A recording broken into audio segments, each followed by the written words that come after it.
గౌరవ శాసనసభ్యులు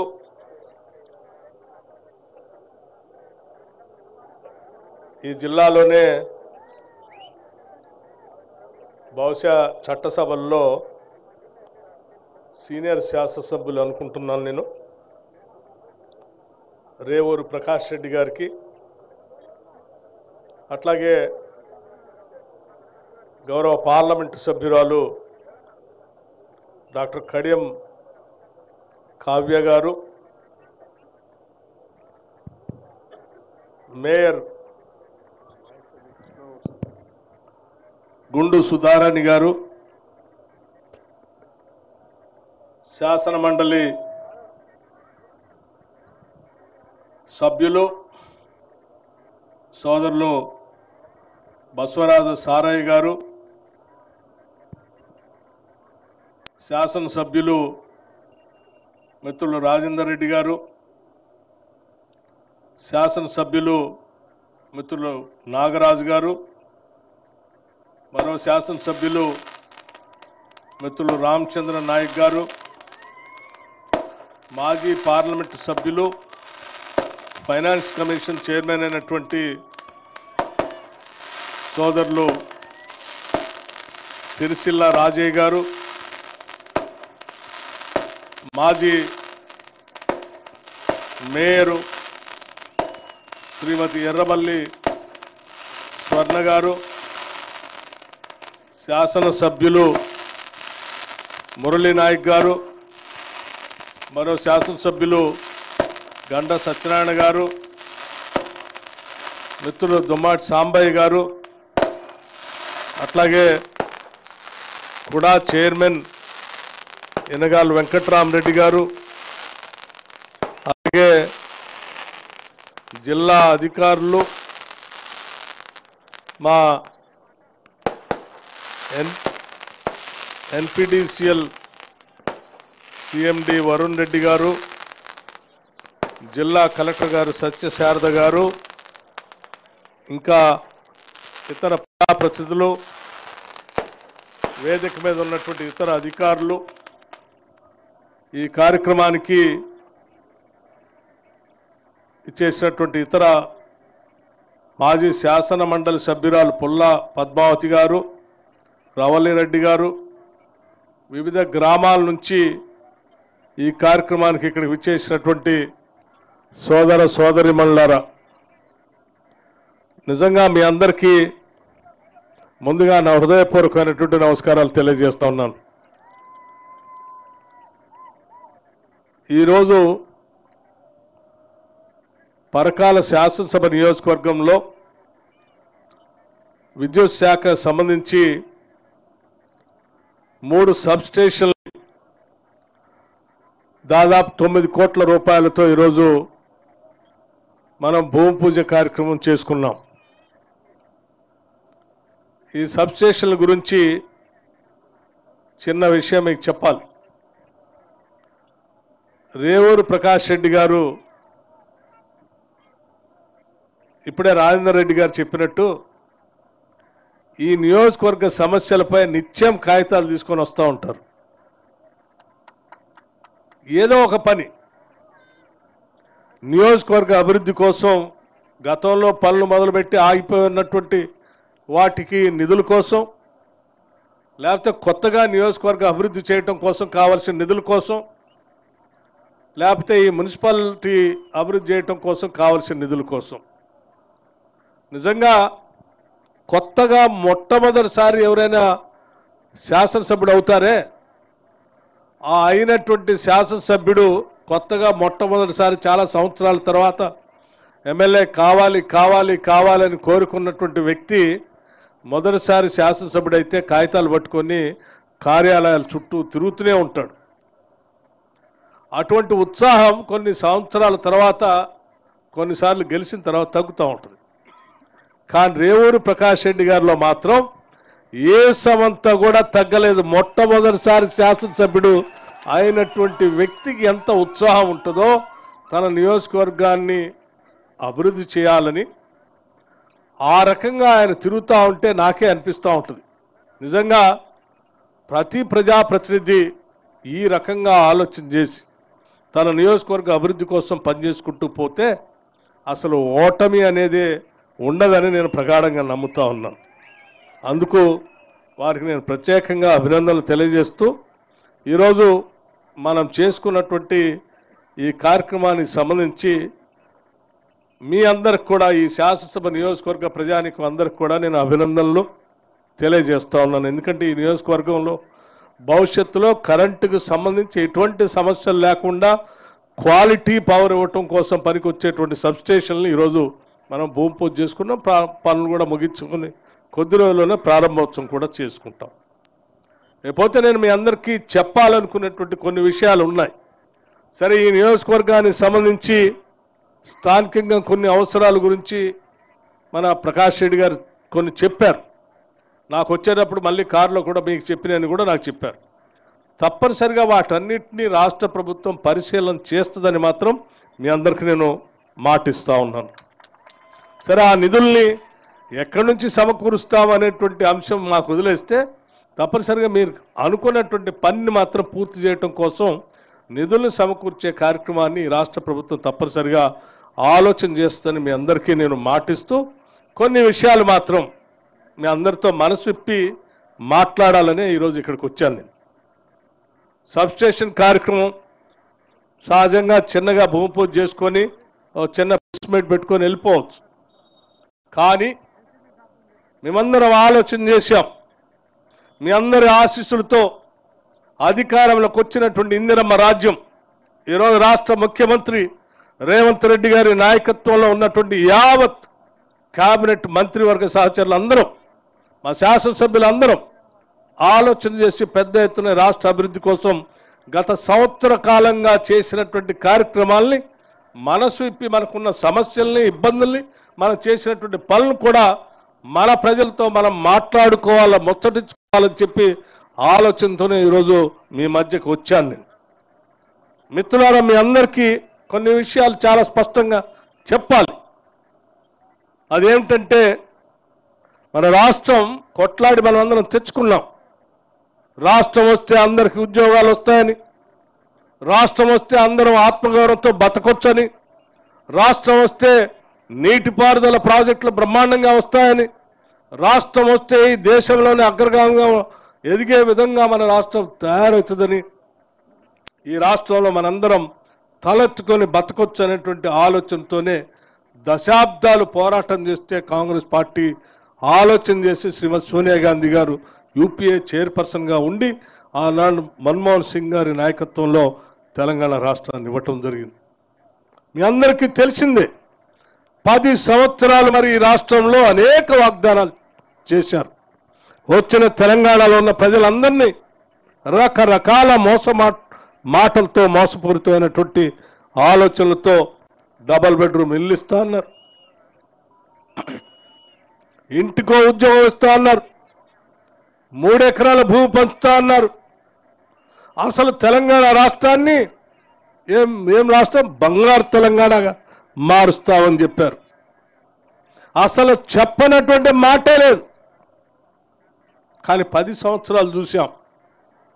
ధనిక రాష్ట్రంగా ఉన్నటువంటి రాష్ట్రాన్ని వారి చేతుల్లో పెడితే ₹1,00,000 రుణమాఫీ చేస్తా అని చెప్పి ఆ రుణమాఫీ సంబంధించి కూడా మొదటి దఫా 14 నుంచి 18 వరకు 4 దఫాలుగా చేసి ఆ ₹1,00,000 రుణాన్ని బ్యాంకుల్లో వడ్డీ పెరిగిపోయి ఈ 4 దఫాలు చేసినటువంటి రుణమాఫీ వడ్డీ సరిపోయింది, అసలు మాత్రం అలాగే మిగిలిపోయింది.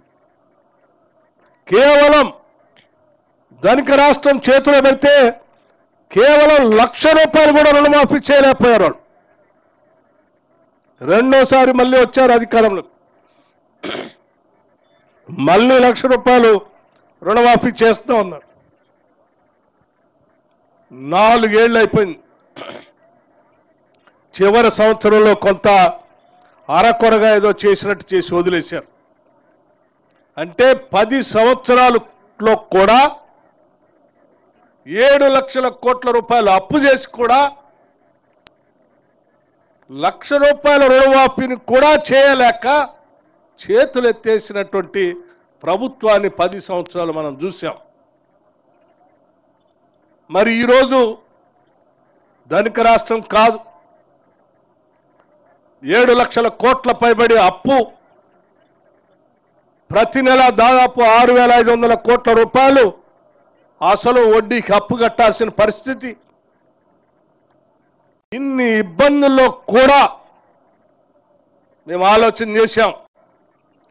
మనకెన్ని ఇబ్బందులున్నా ఇచ్చిన మాట ప్రకారం చేసినటువంటి వాగ్దానాల్ని తప్పనిసరిగా నిబద్ధతతో చేయాలనేటువంటి ఆలోచనతోని ఈ రాష్ట్ర ప్రభుత్వం ఉన్నది అని స్పష్టంగా చెప్పడం కోసమే మా ఇబ్బందులన్నింటినీ పక్కన పెట్టి కూడా ఈరోజు రాష్ట్రంలో మేము ఇచ్చినటువంటి మాట ప్రకారం 2 లక్షల రూపాయల లోపులో ఉన్నటువంటి అప్పుని మేము ఇచ్చాం మాట.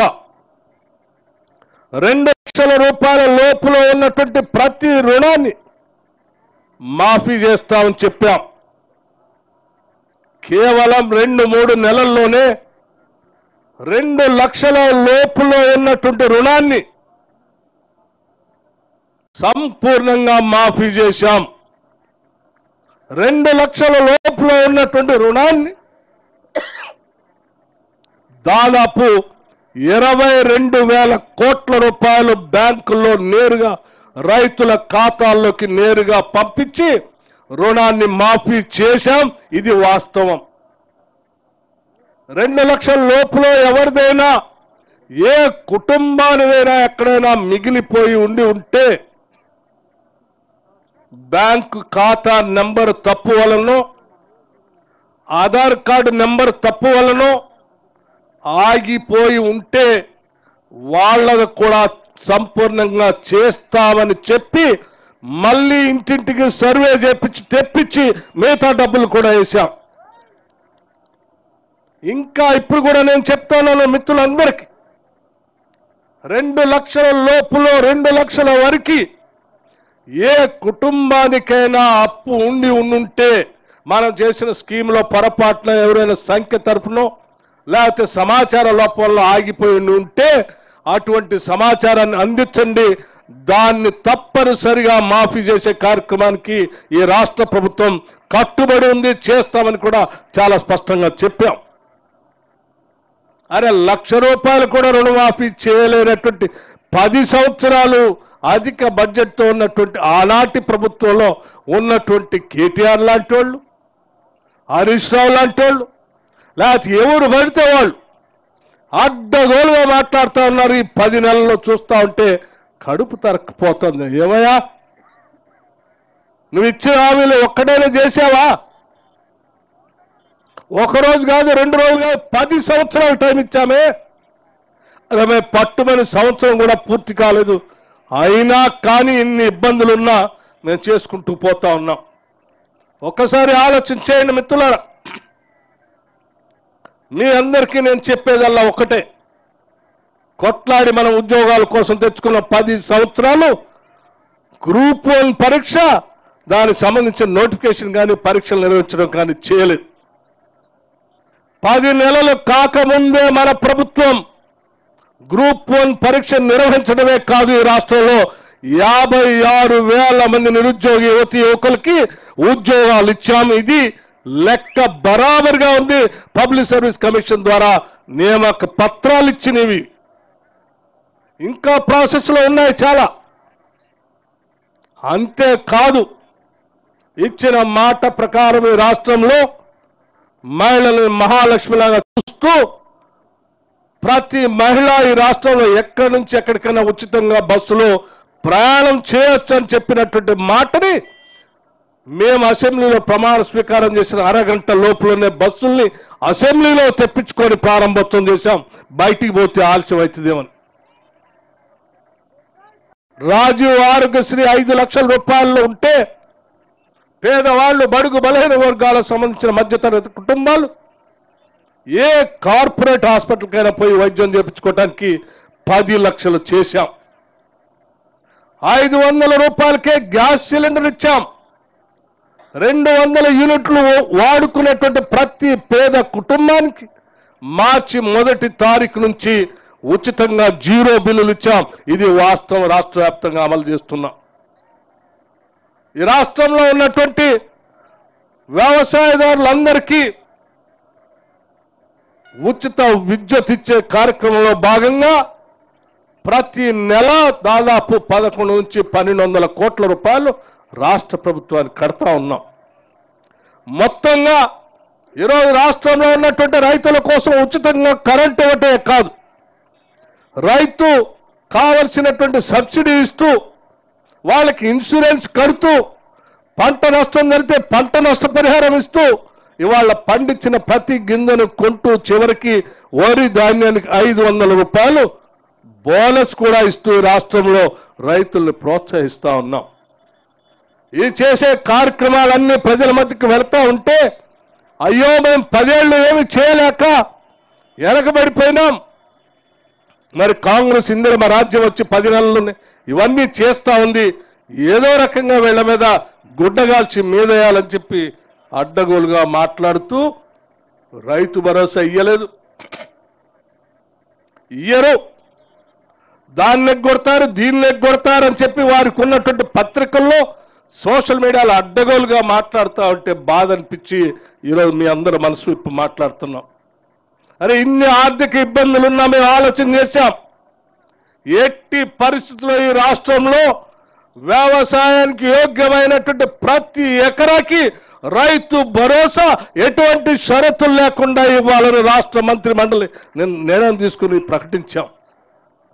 వాళ్ళు ఆలోచించారు, కాంగ్రెస్ వాళ్ళు 5 ఎకరాలకు ఇస్తే బాగు, లేకపోతే 2 ఎకరాలు పరిమితం చేస్తే బాగు, లేదా 10 ఎకరాలు పరిమితం చేస్తే బాగు, లేకపోతే ఎవరికి ఇవ్వకుండా ఇంకా తగ్గిస్తే బాగు, అట్లా చేస్తారని చెప్పి రకరకాల ప్రచారం చేశారు. మేము ఒకటే ఆలోచన, మీరు ఎన్ని ప్రచారాలు చేసుకున్నా, ఎన్ని ఇబ్బందులు సృష్టించడానికి ప్రయత్నం చేసినా మేము మాత్రం రైతుల పక్షానే నిలబడతాం.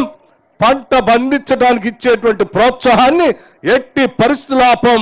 పంటకు యోగ్యత అయినటువంటి ప్రతి వ్యవసాయ ఎకరానికి, ప్రతి కుటుంబానికి మేము రైతు భరోసా ఇస్తామని చెప్పి చాలా స్పష్టంగా నిన్న ప్రకటించడమే కాదు, సంక్రాంతి నుంచి ఈ ప్రక్రియను మొదలుపెట్టి భారత రాజ్యాంగం బాబాసాహెబ్ అంబేద్కర్ ఈ దేశ ప్రజాస్వామ్య పునాదులు నిలబెట్టి రాజ్యాంగాన్ని అమలు తీసుకొచ్చిన జనవరి 26 నుంచి పంపిణీ చేసే కార్యక్రమాన్ని మీరు కాదు, మీకు సంబంధించిన 100,000 మంది వచ్చి అడ్డు నిలబడిన రైతు భరోసా పంపిణీ చేస్తాం, చేసి చూపిస్తాం. మేము ఇంకోటి కూడా ఆలోచన చేశాం.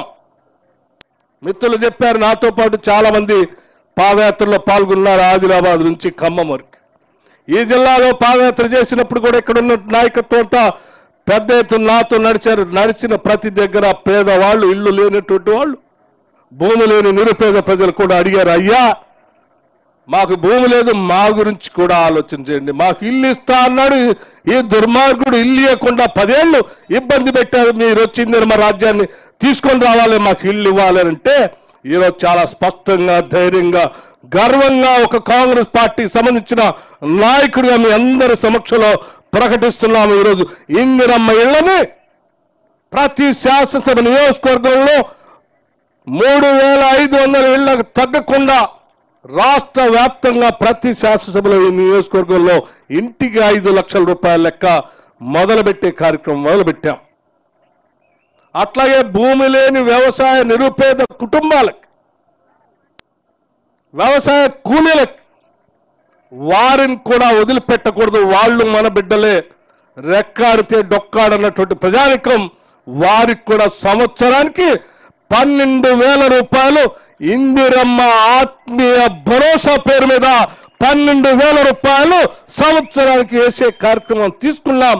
దాన్ని 26 జనవరి నాడు నుంచి ప్రారంభం చేయబోతున్నాం. నేను మరొక్కసారి స్పష్టంగా చెప్తా ఉన్నాను, మీరు ఎన్ని ఇబ్బందులు పెట్టినా, ఆపాలని కుట్రలు కుతంత్రాలు చేసినా, తప్పుడు ప్రచారం చేయటం కోసం ప్రయత్నం చేసినా మేము మాత్రం ఆగము. ఎట్టి పరిస్థితుల్లో ఈ పథకాలు అమలు చేసేది బరాబరుగా చేస్తాం. ఎందుకంటే ఇది ప్రజాప్రభుత్వం, ప్రజల కోసమే పని చేస్తుంది, పాలకుల కోసం పని చేయదు. ఇది ప్రజల కోసం కట్టుబడి ఉంటుంది అని నేను చాలా స్పష్టంగా చెప్తా ఉన్నాను.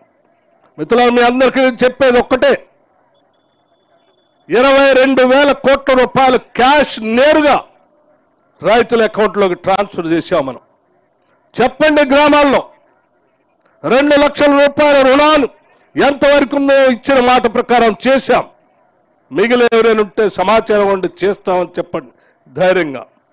రైతు భరోసా చెప్పండి, 12,000 రూపాయలు ఎకరానికి ఇవ్వబోతున్నాం ఈ సంవత్సరం ఉన్న ఆర్థిక పరిస్థితిని దృష్టిలో పెట్టుకుని చెప్పండి. 12,000 రూపాయలు రైతు కూలీలకి ఇందిరమ్మ భరోసా పేరు మీద, ఆత్మీయ భరోసా పేరు మీద ఇవ్వబోతున్నాం చెప్పండి ధైర్యంగా. ఇందిరమ్మ ఇల్లు ఇస్తున్నామని చెప్పండి, 200 యూనిట్లుగా ఉచిత కరెంట్ ఇస్తున్నామని చెప్పండి, గ్యాస్ సిలిండర్ 500 రూపాయలకి ఇస్తున్నామని చెప్పండి. అట్లాగే మనం చేసే కార్యక్రమాలన్నీ కూడా చెప్పుకుంటూ అదనంగా ఈ కార్యక్రమాలతో పాటు పాత కార్యక్రమాలను కూడా మనం కొనసాగిస్తున్నాం. ఎక్కడ ఏ ఒక్కదానికి కూడా కోత పెట్టలేదు. ఇది ఈరోజు మనం అందరం చేసేటువంటి ఈ కార్యక్రమం ప్రచారం చేసుకోవాల్సిన బాధ్యత, ఇంటింటికి తీసుకువెళ్ళి సమాచారం అందించాల్సిన బాధ్యత ప్రతి నాయకుడు, ప్రతి కార్యకర్త, ప్రతి పౌరుడి పైన ఉందని నేను ప్రగాఢంగా నమ్మే మీ అందరితో మాట్లాడి మీ ద్వారా విజ్ఞప్తి చేయాలని నేను ఇక్కడికి వచ్చాను. ఎందుకంటే మీరే ఇంటింటికి వెళ్ళి మమ్మల్ని గెలిపించాలని, మేమొస్తే ఇల్లు ఇస్తామని, మేమొస్తే అది చేస్తాం ఇది చేస్తామని పథకాలన్నీ చెప్పి ఓట్లేసి అడిగి ఓట్లు వేయించినటువంటి నాయకులు, కార్యకర్తలు మీరు తలెత్తుకొని గ్రామంలో మీరు చెప్పిన మాటని నిలబెట్టుకున్నామని చెప్పి తలెత్తుకొని ఇంటింటికి వెళ్ళి ఇగో మేము ఆనాడు చెప్పాం, ఈరోజు అమలు చేస్తున్నాం అని చెప్పి కార్యక్రమంలో భాగంగా ఈరోజు మేమందరం చేసి మీకు అందించాం. ధైర్యంగా సగౌరవంగా గ్రామాల్లోకి వెళ్ళి ఈ వాస్తవ విషయాలన్నీ చెప్పవలసిందిగా నేను మీ అందరికీ కోరుతా ఉన్నాను. మిత్రులారా, రైతుల గురించి చెప్పాలంటే ఉచిత కరెంటు పైన దాదాపు 12,000 కోట్ల రూపాయలు కడతా ఉన్నాం. ఇప్పటికి సంవత్సరానికి 2 లక్షల లోన్ వేవర్స్ సంబంధించి 22,000 కోట్ల రూపాయలు కట్టాం. రైతు భరోసాకు సంబంధించి ఇంకో 20,000 కోట్లు కాబోతాం. ల్యాండ్లెస్ పూర్కి సంబంధించి 2,000 కోట్ల రూపాయలు ఖర్చు కాబోతుంది. గృహజ్యోతి సంబంధించి 1,500 కోట్ల రూపాయలు కాబోతాం. ఫ్రీ మొత్తం విద్యా సంస్థలన్నిటికీ గతంలో బిల్లులు కట్టలేక పాఠశాలలో ఇబ్బంది పడుతూ ఉంటే నిర్ణయం చేశాం, ఏ ప్రభుత్వ పాఠశాలలో కూడా కరెంటు సంబంధించిన బిల్లు ఆ పాఠశాలలు కట్టాల్సిన అవసరం లేదు, ప్రభుత్వ పరంగా మనమే విద్యుత్ శాఖ కడతామని చెప్పి ప్రతి ప్రభుత్వ పాఠశాలలో బాగుండాలనేటువంటి ఆలోచనతో ఉచిత కరెంటు అక్కడ కూడా ఇస్తూ ఉన్నాం.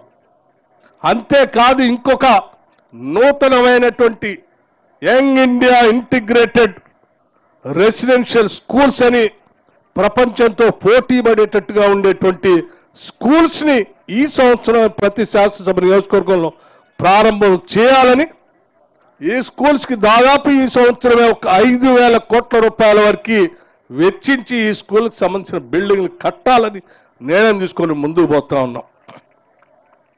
చేసే ప్రతి పని ప్రజల కోసమే చేస్తున్నాం, ప్రజల కోసమే నిలబడుతున్నామని చెప్పి చాలా స్పష్టంగా మీ అందరికీ నేను సవినయంగా మనవి చేస్తూ, దయచేసి కార్యకర్తలంతా కూడా సంక్రాంతి సంబరాల్ని పెద్ద ఎత్తున జరుపుకుంటూ ఆ సంబరాల్లో కాంగ్రెస్ ప్రభుత్వం ఇందిరమ్మ రాజ్యం ఈరోజు చేసే ప్రతి కార్యక్రమాన్ని ఊళ్ళో విరివిగా ప్రచారం చేయండి అని చెప్పి ప్రతి ఇంటికి తీసుకువెళ్లాల్సిందిగా మీ అందరికీ నేను విజ్ఞప్తి చేస్తూ, ఈ కార్యక్రమంలో పాల్పంచుకోవడానికి వచ్చిన మీ అందరికీ, ఈ కార్యక్రమాన్ని ఏర్పాటు చేసినటువంటి శాసనసభ్యులు రేవూరు ప్రకాష్ రెడ్డి గారికి, ఇక్కడ ఉన్నటువంటి అధికారులందరికీ కూడా మరొకసారి నా హృదయపూర్వకమైనటువంటి ధన్యవాదాలు తెలియజేస్తూ సెలవు తీసుకుంటున్నాను. మీ అందరికీ మరొకసారి నూతన సంవత్సరం సంక్రాంతి శుభాకాంక్షలు తెలియజేస్తూ ముగిస్తా ఉన్నాను. ధన్యవాదాలు, నమస్కారం.